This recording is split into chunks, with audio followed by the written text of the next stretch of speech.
Welcome to today's episode of See Yourself In, where you will learn about cool jobs, people, and companies in Indiana. Today, you'll hear about skills that will help you find success, and most importantly, we hope we inspire you to dream big. I'm Casey Harrison, your host. See Yourself In is presented by the Central Indiana Corporate Partnership to help you discover all of the opportunities within Indiana's advanced industries. We'll discuss career paths, job training programs, and all of the ways that you can develop and apply those skills to explore these opportunities. Today's episode features a woman whose face probably doesn't need an introduction.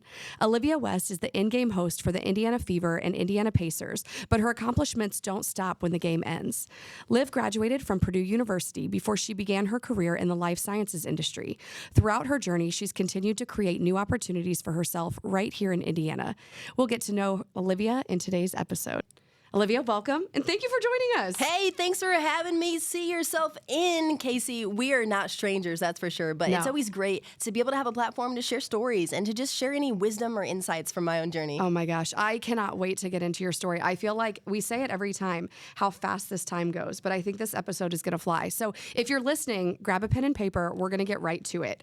There was a spoiler alert in your intro, but you graduated from Purdue University, so we know that you're in Indiana. You've been in Indiana. Were you born in Indiana? I was, yeah. So I was born in a small town in northern Indiana called Porte, Indiana. It was actually a pretty significant size high school, though. I graduated with like 450 people. I was near the top of that class, not at the tip top, but, doing my thing nevertheless. And I had a wonderful experience at LaPorte High School. Small towns are great because they just nurture you in a way that sometimes big cities have trouble to. And so I've got a great community at home, always cheering for me, rooting for me, no matter if I'm doing the Pacers or no matter if I'm just at home leading the student section like I did when I was in high school. Yeah, well, and community is so important. I want to maybe go back a little further. So when you were in high school, were you thinking about what life would look like after graduation?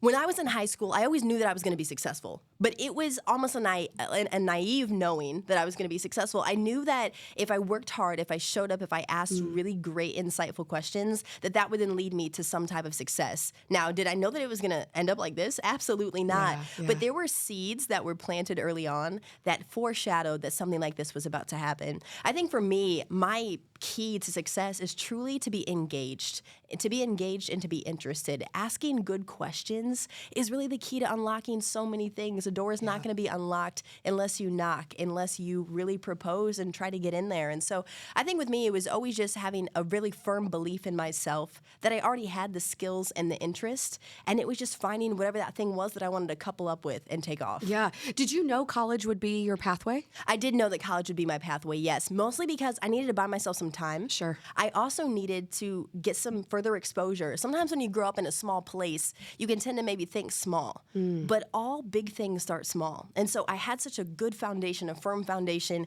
in the city, a firm foundation in my education, in my community. So I had everything that I needed, but I did need more time. I needed more resources, and then just more exposure to see what was possible.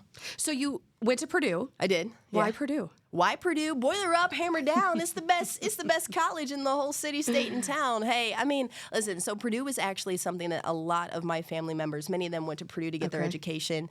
Some of them teachers, some of them engineers, some of them doctors, some of them scientists. And it was funny because as I looked at them, I didn't see myself in any of them. So I said, I'm going to go to Purdue, but my Purdue journey is going to look different, and it's going to look more like me. It's going to look more like my skills and interests. And so when I got to Purdue, I maybe had a naive understanding of what a college, what a university would equip me with. But what I found was a shipyard with a bunch of different materials that I could take a little bit of this, take a little bit of that, and build my own boat. And it was an amazing experience. But even Purdue itself did not give me everything that I needed to be successful. I needed to take initiative. Energy, engagement has always been my secret sauce. Did you know going into Purdue or quickly, like how quickly when you got there, what you were going to study and what you wanted to major in, right? When I actually got to Purdue, I entered into a program called exploratory studies. So I could do just that. So I could explore what it is I wanted to study. Honestly, when I had to do that program, it was like a year-long program, and then you had to declare a major. And even at that point, I don't think I was super confident in what I wanted to do or what I wanted to study. But I said, okay, I'm going to study agricultural economics because I have some interest. I have some background in ag econ. I focused in sales and marketing, which I knew would be extremely transferable, right? Very transferable skills. And so I said, I'm going to do this, and then I'm just going to know and believe that this is going to lead me to whatever's next. Yeah. Well, so if you're listening and you're like, I have no idea what I want to do, I really don't know what I want to study, I think what you're saying is there are opportunities to explore that. And maybe through the exploration, you start to like almost get more focused on what the outcome is going to look like. Yeah. And, a lot of times we don't need more time. We need more focus. Yes, sometimes we do need more exposure and such, but a lot of times we just need to be more focused. What are the gifts and skills that you have? Only you can answer that question. Only you really know, what am I interested in? What do I like to do? But also, what are other people affirming me for? Oh, Olivia, you're really good at this. Oh, Casey, you're really good at that. Yeah. That's probably your thing. And you should take that thing and you should serve others with it. Well, so I want to move into what you're doing today. Yeah. But before we get into Olivia West Speaks, I want to maybe talk about you graduated. Yeah. And you spent time in the life sciences industry. Absolutely. Talk to us a little bit about what it was about that industry and what you were doing that interested you so much. Absolutely. Madam C.J. Walker has this awesome quote that I always anchor myself in, and it says, I got my start by giving myself a start. And in order to learn what success looks like, I had to go somewhere, to a company, to an organization that was very successful, and their success was determinant upon their ability to serve others. Right? At any company, they're rewarded when they serve, when they sell, when they solve problems. I knew that in order to successfully run my own company, I needed to learn how one worked. Yeah. And so I did pursue the life sciences industry purely because it's an industry that consistently helps people, is always pushing the boundaries to how do we tackle these life-altering diseases and problems. And I knew that was a solution that I wanted to be a part of. But truly, I knew that I wanted to run my own business. I knew that I wanted to be in the business game. And it's really hard to play that game and win if you're sitting on the sidelines. So I pursued a life sciences industry and job because it's stable, it's exciting, it's dynamic, all things that I want and building my business to be. Well, and there are incredible opportunities in Indiana for life science career paths. I mean, absolutely. You don't have to be a doctor to work in life sciences. You don't have to even be interested in medicine to work in the marketing department or the finance department. So I think that's also an industry where there's just a ton of opportunity. A ton of opportunity, absolutely. And the opportunity to really stand out, right? Imagine you having a super creative background, but saying, you know what, I'm going to work in life sciences because I want to make the lives of people better. So I'm going to take all of my creative capacity and gifts and talents and couple it up with this industry that is fast-growing, fast-moving, extremely profitable for individuals and the economy, right? You want to be on the side of the winners. And I'm telling you, these advanced industries are winning. They're winning. They're the ones consistently getting the funding, getting the accolades, and receiving, big wins in the marketplace. And that's the place that you want to be. Well, big wins in the marketplace, and usually back to your, what you're passionate about, big wins for other people, for our neighbors, others, and totally. for people who we grew up with, right? And so it's really fun to do work that is equally as impactful as it is rewarding. Yeah. That's really where you win, is when you're having a good time, you're delivering, you're helping others. My constant adage that I use is, how can I use my gift in service to others? That is where you'll find success. I love that. Yes, that's a really important way to live. I want to pivot because I want to talk about Olivia West Speaks and what you're doing today. Olivia is speaking in Indiana, across Indiana, outside of Indiana, you name it. You're on stages really helping to inspire others. Where did your love for public speaking begin? My love for public speaking, listen, Casey, this is a good one. Okay. My love for public speaking, this is the one that you got to slow down because it's so special. It's also so Indiana. So I grew up showing horses and pigs, right? Oh. I was a 10-year 4-H member. I was an FFA, the whole thing, okay? So for any, maybe farmers, 4-H members, I understand. I understand the early mornings, the late nights in the barn. I understand all the grind that you have to do before you can shine. And through that process, horses eat hay. And hay, when you stack it up, it kind of looks like a stage. Well, at least it did to me. And so my most vivid memory of my childhood is standing on the stage, which was made of hay bales, just teaching and talking to this big arena where I would ride my horses. We had an indoor arena. And the horses would just be sticking their heads out of their stalls, and I would just be up there talking. I don't even know what I was talking about. Wow. I mean, when you're young, when you're in your teens, what was I talking about for hours on hours? And it was quite funny. Sometimes even the police would come visit because of all of the ruckus. But it was it was seriously such an amazing way to get in my 10,000 hours. You know, experts say that it takes 10,000 hours to be an expert, and that was where my 10,000 hours came from. It was standing on those hay bales, talking, teaching, preaching, whatever, entertaining, engaging, and doing that first and foremost. And then I was also really involved in just leadership of clubs, of organizations. So it was no problem for me to get on stage in front of 250 people, tell them what they needed to know, inspire them to what they're going to be, and just inform them, equip them with what they need to be successful. So it's been something I've been training for a long, long time. I was also the student section leader. There's this picture of me from high school, and it must have been raining that day because my hair was wild, and I wore glasses, and I had my glasses on, and it's like a picture from the side, and like I am just screaming, like my mouth is just wide open, like scream, and someone wrote on a dry erase board, "Scream like Liv if possible." Oh my gosh. I mean, that is just point blank how I trained for this, how I prepared for this. So it was my gift, the thing that I like to do, the thing that I was very proficient at, and a way that I can serve others. Well, and I'm just sitting here thinking, I still can't get past like hay barrels as a stage. Yeah. And now knowing that you've interviewed Shannon Sharp and Simone Biles and Oprah, and I mean, and you still spend time with students and with small groups in the community. So that's really special.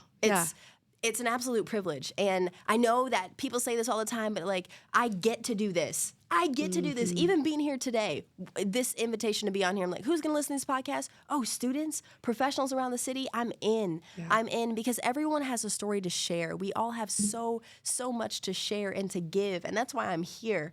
Imagine how selfish it would be if I have this gift that's valuable and I just keep it for myself. Well, I'm just going to stay over here and do my thing. No, I'm here to serve others, to help make other people see the gift that they have and use it and mobilize it in service to others. Yeah. Well, and I want to take it a step further because it's no longer just a gift. You're turning it into a business. Yeah, absolutely. And so what are some of the ways maybe that your life sciences and the roles before today that you held helped you refine some of the soft skills that make you effective as an entrepreneur? Absolutely. That's a great question. Everything that I've done at that business is now helping me in my business. The ability to identify problems and then position myself in the solution. Sometimes I'm not always a solution, but sometimes I can help bring about one. Critical thinking skills. Critical thinking skills are so important. They are. It doesn't matter if you go to college to study. We need to start to develop better ways of asking questions and of bringing about solutions. You know, if you're going to propose a problem, you need to be a part of the solution. Oh, yes. And so I think for me, it's recognizing these things. It's thinking for myself. That is something that no one is going to teach you to think for yourself, but you need to be bold and say, this is my thought on it, and this is my suggestion, and I want to be a part of the solution. So I think for me, it's identifying opportunities as well. Big business is amazing at solving big problems with big opportunities, right? Big companies go after big problems because they're big profitable. And so I think for me as an entrepreneur, I want to solve the biggest problems because there comes the biggest reward. Sure, yeah. Mic drop moments. I hope everybody listening is taking some notes at this point. It's really evident to hear. I mean, every time that you start speaking, your passion radiates. Where does this come from? My passion comes from a place of knowing who I am, being confident in that, and wanting to share it with others. Truly, I'm not here for me. I'm not here to shine. I'm here to shine the light on others so that they truly start to believe in what they have. Because the world needs us. The world needs us to use what we have. There's something that you have, there's something that I have, and together we're far more powerful than we are apart. If you want to go fast, go alone. If you want to go far, go together. And I want to go far. I desire to sustain. I desire to continue to inspire and empower over decades. And in order to do that, I need to share. I need to find the right partners, the right customers, the right clients, the right problems to allow me to sustain, right? Every big thing starts small. Every short thing can get tall. And so I think for me, it's having that legacy mindset because it's not about me. It's not about you. It's about the community. It's about the empowerment and about the lives that we impact. It is about the lives that we impact, and it's about the experiences that we get to have along the way. Yeah. Meeting Oprah, this is funny. This is what I told her. I don't think that she thought it was as miraculous as I did, but we actually have the same initials. Oprah Gail Winfrey. My middle name's Grace, Olivia Grace West. And I was like, oh, we have the same initials. And she's like, great. And she was like, okay, whatever. But to me, I remember being a little girl and seeing so much of myself in her. Yeah. I was like, well, if she could do it, I could do it. And that's before I even knew she was rich. I just so admired her gift. I so admired her skill. I admired the story she was able to tell, the action, the energy, the passion. That's what I gravitated toward. And I think that if I can be that in this community, if I can be that here in this state, in this city, then that's what I want to be. I want to be available to serve. I want to be accessible to solve problems. And I want to continue to do that on a greater scale so I can solve greater problems and be effective. Well, and before we tell our listeners how to actually connect with you so that they can access your energy, we end every episode asking whoever's in the guest seat to share 3 things that you've really learned or refined on your career journey that you think would benefit those listening. Yes. Number 1, believe in yourself. If you do not truly believe in yourself with every fiber of your being, why would anyone else believe in you?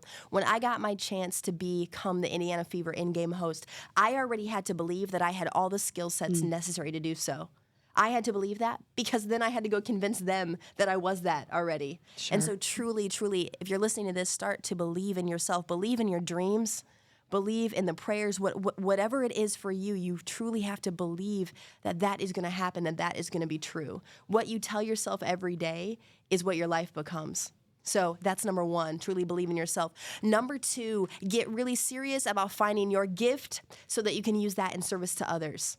Martin Luther King Jr. said, not everyone can be famous, but everyone can be great because greatness is determined on service. And so truly find your gift. What is that thing that you're good at? What is that thing that you have been uniquely positioned and curated to do?